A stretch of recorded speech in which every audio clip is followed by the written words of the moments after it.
Shalom Bapak Ibu, Saudaraku semuanya yang kekasih di dalam Tuhan kita Yesus Kristus. Saya berharap kita semua ada dalam keadaan baik, sehat, dan tetap bertumbuh di dalam Tuhan.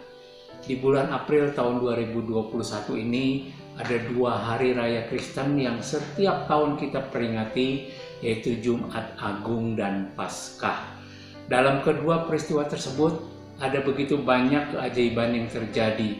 Hari ini saya ingin menyampaikan salah satu keajaiban yang terjadi pada peristiwa Jumat Agung.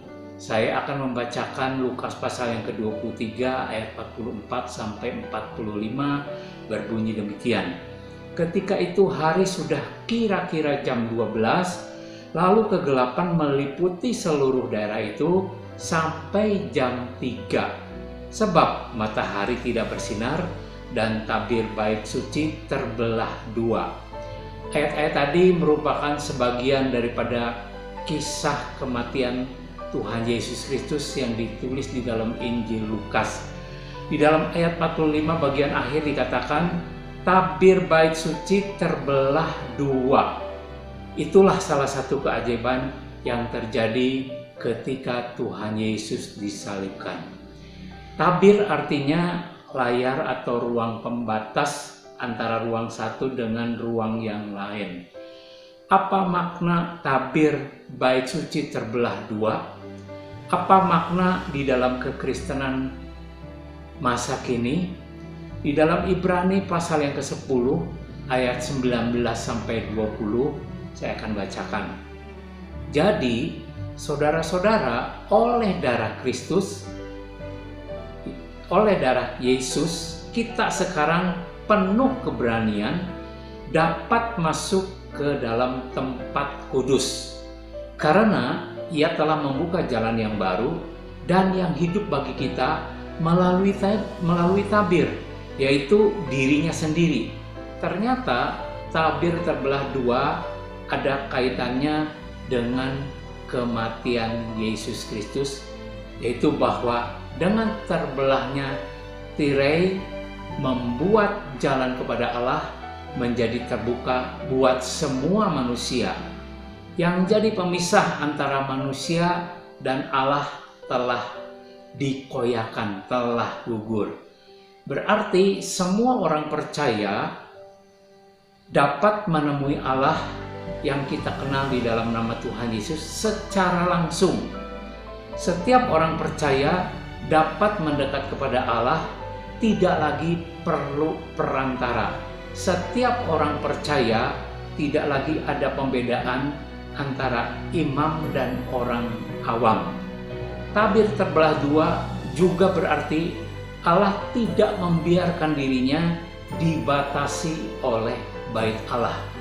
Dengan demikian, sejak kematian Tuhan Yesus Kristus di kayu salib, maka Allah bisa dijumpai bukan hanya di tempat ibadah, bukan hanya di gereja. Allah juga bisa dijumpai, bisa disembah, bisa dihormati di mana saja. Menyembah Allah bukan hanya di rumah ibadah atau di rumah doa, tetapi di setiap tempat dimanapun kita berada. Seperti kita ketahui di dalam Perjanjian Lama, tidak sembarang orang dapat masuk ke ruang kudus ataupun ke ruang maha kudus. Hanya imam tertentu dan dalam waktu tertentu saja mereka dapat masuk ke ruang kudus. Jadi lewat kematian Tuhan Yesus, maka setiap orang sekarang dapat menghampiri Allah, menghampiri tata kasih karunia dengan penuh keberanian. Lewat peringatan Jumat Agung dan kebangkitan Tuhan Yesus yang baru saja kita peringati, mari kita gunakan kesempatan ini, kesempatan yang dibukakan ini untuk menghampiri Allah tanpa dibatasi oleh tempat dan waktu. Kita gunakan Jumat Agung dan kebangkitan Tuhan Yesus yang baru kita peringati ini untuk membangkitkan kerohanian kita dan untuk membangun hubungan yang lebih intim lagi dengan Tuhan kita Yesus Kristus. Ibrani 10 ayat yang ke-25 mengatakan demikian. Janganlah kita menjauhkan diri dari pertemuan-pertemuan ibadah kita seperti dibiasakan oleh beberapa orang. Tetapi marilah kita saling menasehati dan semakin giat melakukannya menjelang hari Tuhan yang mendekat. Dalam situasi sekarang, kita semua diingatkan untuk tidak terbiasa, untuk tidak terlena, untuk tidak terjebak, untuk tidak kebablasan dengan ibadah online. Kita perlu memiliki kerinduan untuk bisa bersekutu, tatap muka satu dengan yang lain. Mengapa kita diingatkan untuk tidak kebablasan dengan ibadah online? Karena bisa saja jemaat Tuhan mengikuti ibadah online dengan cara yang kurang berkenan kepada Allah. Contohnya, sambil tiduran, kemudian sambil makan, kemudian juga bisa melakukannya sambil melakukan kegiatan yang lain. Padahal surat Ibrani 12 ayat 28 berkata demikian. Jadi, karena kita menerima kerajaan yang tidak tergoncangkan, marilah kita mengucap syukur dan beribadah kepada Allah menurut cara yang berkenan kepadanya, dengan hormat dan takut.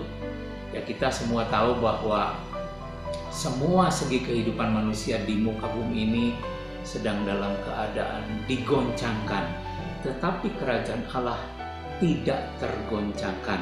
Nah, firman Tuhan mengatakan karena kita menerima kerajaan yang tidak tergoncangkan, marilah kita mengucap syukur dan beribadah kepada Allah menurut cara yang berkenan kepadanya dengan hormat dan takut. Jadi memperingati Jumat Agung dan merayakan Paskah bukanlah sesuatu yang bersifat rutinitas dari tahun ke tahun, tetapi di dalamnya ada makna yang lebih dalam lagi.